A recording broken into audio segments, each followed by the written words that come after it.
بیننده گرامی پی از پیرانشهر پرسیدن که خودارضایی گناه هست یا نه؟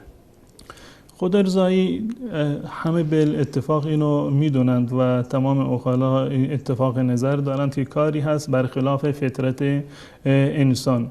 الله متعال که این غریزه رو در وجود انسان قرار داده، راه حلی رو هم برای آن قرار داده که ازدواج هست. افرادی اومدند پیش رسول الله صلی الله علیه و آله و گفتند که ما میخواهیم خودمون رو اخته بکنیم. رسول الله صلی الله علیه و آله تشویق کردند جوانان را که یا معشر الشباب من استطاع منکم الباءة فلیتزوج، هر کسی توانایی ازدواج رو دارد ازدواج بکند و هر کسی که نمیتواند ازدواج بکند روزه بگیرد، زیرا که روزه باعث می شود که این از حدت و از شدت غریزه جنسی در واقع کاسته بشود و این کار یک کار خلاف شرع هست و کار ناپسندیده هست. منتها اگر یک فردی واقعا در یک حالتی قرار گرفته باشه و در یک موقعیتی باشد که بین دو گناه مجبور هست یکی انتخاب بکند، یا مرتکب به زنا بشود یا اینکه مرتکب به خودارضایی بشود، در این صورت اخف الضررین همون خودارضایی هست.